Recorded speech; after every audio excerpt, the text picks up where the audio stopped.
start with maybe your role and what you do within in Swiggy. Hi everyone, my name is Amit. I head the growth marketing charter for Swiggy, predominantly for three different businesses, which is a food delivery platform, which most of you might have used. The second one is the Instamart platform, which is a quick commerce for daily use groceries. And the third biggest business for us is the Dine Out platform, where you can actually go out, dine in into a restaurant, and pay via the Dine Out app to get different discounts. So my role is mainly to get new user acquisition for the platform, reactivate dormant users for the platform, and increase the retention and repeat rates from the existing users for all these three top businesses. Great. I think one of the you really invested into Slack early. So when did you invest, and what were the key drivers from your perspective to invest into Slack? Sure. I think I'll just break that into two parts. So we started working with Slack way back in 2016, right? But at that time, what happened was only the tech teams were using Slack for their day-to-day collaboration, day-to-day discussions on various tickets, issues, and bugs which were coming up. And Slack had actually become a very common platform for them to discuss and collaborate amongst themselves. Now, as towards 2020 and 2021, when we were hit by COVID, and post-COVID, when people started coming back, Swiggy as a company took a call of creating a hybrid work environment for everyone. So in today's date, almost 70 to 80% of the teams actually work from anywhere in India, right? So a lot of them are based in different towns. Some of them actually have a hybrid environment where they come once or twice in a week to the office and work remotely for rest of the days.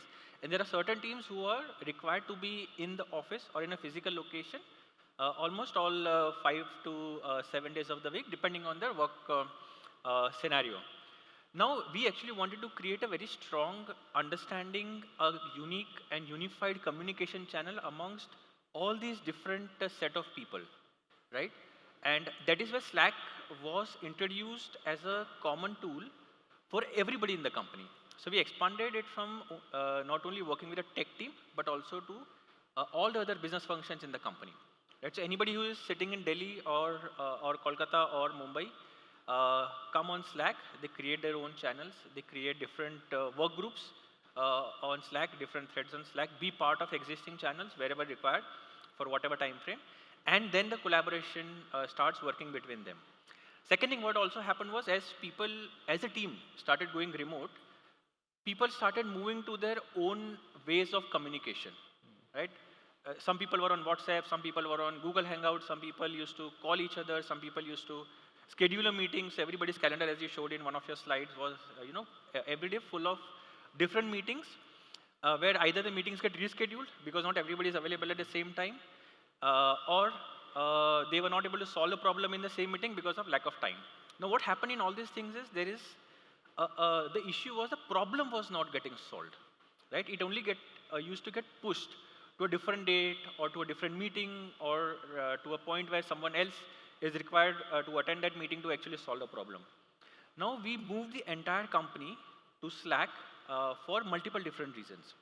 The first reason was people can come on a unified or a common platform, collaborate, create channels immediately, and are able to solve the problem in a very short duration of time, right? Because based on their time schedule, they are also able to respond to the problem.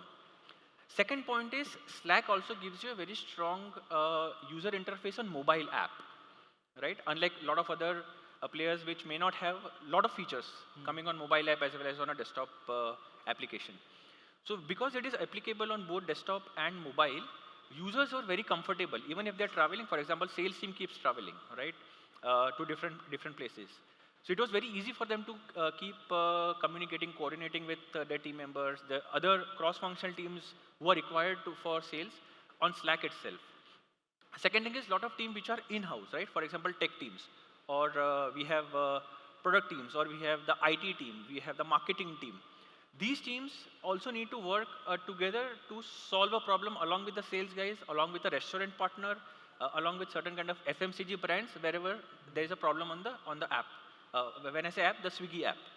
So Slack become a common tool where people can raise a query, raise an issue, and immediately everybody who are part of that group gets a notification, and the right person gets on the problem to solve it. what actually happened was we were able to cut down the solution problem for a lot of typical problems which are coming on day to day by almost 30 to 40%, right?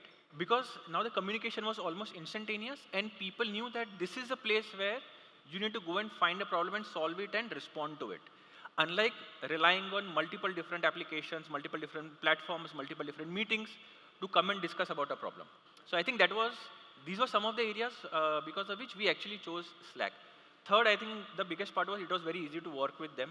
I think the turnaround time, when we were also evaluating multiple players for this channel, the turnaround time, the launch time for Slack was one of the fastest amongst all the other players whom we evaluated. It's an interesting thing you say because typically our research that some of the independent vendors have done, the ability for adoption of Slack in first 4 to 5 weeks is almost 85%, which is much more than the nearest competitor. So great point. I think you spoke about collaboration, which was critical. You spoke about leveraging maybe the knowledge management aspect of it as well, which was basically the knowledge to solve a problem. How about automation and some of the areas that you might have leveraged Slack Yeah, for? so very recently we have started porting or integrating a lot of our partners or other platforms on Slack. Some of them are still in work in progress. Yeah. A lot of them have already gone live. For example, if a user who is based anywhere in the country raises a ticket for the machine, I'm giving a very basic and a layman example, right? They are facing some issues with their machine or their login. They just put a message on chat. Immediately, a thread is created or a ticket is created for that issue. The right team gets on the job within a span of 10 minutes. There is a person who is assigned for that job. And that person, the person who is solving the problem, can come one-on-one in a huddle on Slack itself and solve it.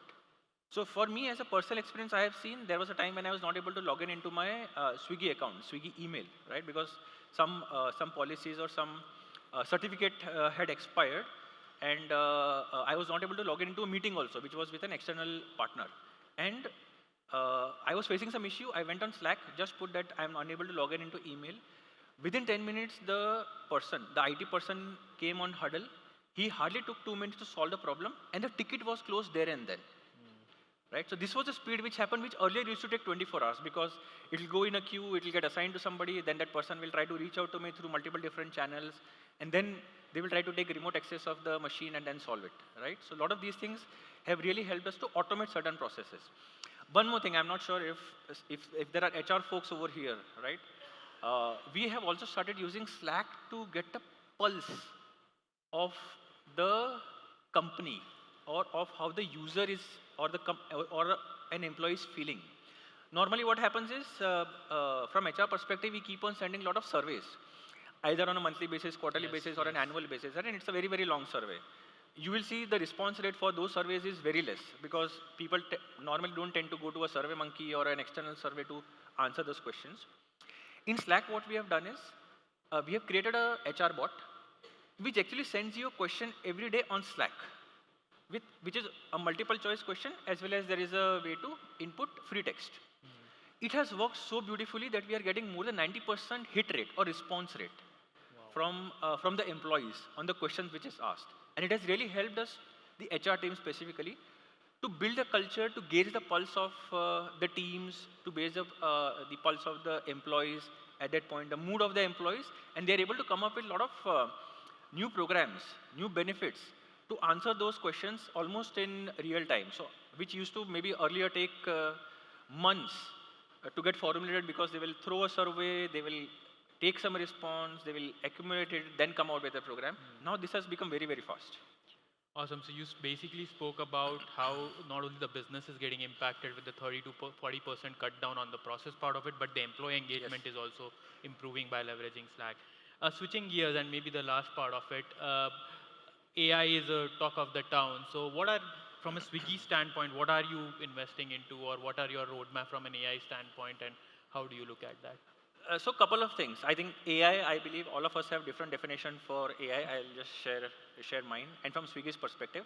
So one AI aspect is something which we are already working on, and there is another AI aspect which is like a aspiration for us as Swiggy.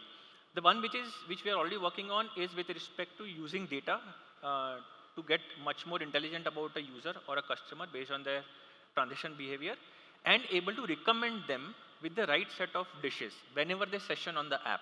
So if a user is coming, let's say in the morning, afternoon, or evening, we are able to, in real time, analyze what they have done in the past, and based on the analytics, AI is able to give a very set list of restaurants and a menu or a list of items or dishes to that user. That is something which we're already working on. An aspirational part of this is, imagine each of you as a user, whenever you session on the app of Swiggy, and let's say on the food part, each of you also get a different image of the food which is generated by AI in real time based on your liking, which has been captured in the past. Okay. Right? So that is something what we are aspiring towards. Fantastic. And where do you play now with some of the AI capabilities we bring onto the Slack? Where do you see that? So Slack, I was just talking to the Slack team some time back. I think the Slack AI, what you just showcased, right, that will be really brilliant. What has happened is the last couple of years, when all the teams have come on Slack, there is a lot of discussions which happen on common problems, right? Slack itself, I feel, has become a knowledge bank, right? Which initially what we used to do is we used to create long Google Docs in terms of putting an objective, solving a problem, putting our minds behind it, going to 10 different people for brainstorming, and making them comment or add value or contribute to a document, right? Which used to take a lot of time. Now, if in Slack AI, and I think the third point what you had mentioned is a slide where you can search by asking a question, I think that will really help Slack become a knowledge bank in itself to help the employees get real-time answers instead of waiting for people to get into a room to get answers to some common problems. Fantastic. So if I have to sum it up, I think you are really leveraging Slack from a perspective of driving automation with some of the bots and of course some of the inbuilt automation available. You're talking about the knowledge management center and how it's using it, and then the collaboration aspect of it, which has been a business impact as well. Great. Thanks for your time and Thank you, great everyone. interacting with you. Thank you, Over to everyone. Sonali.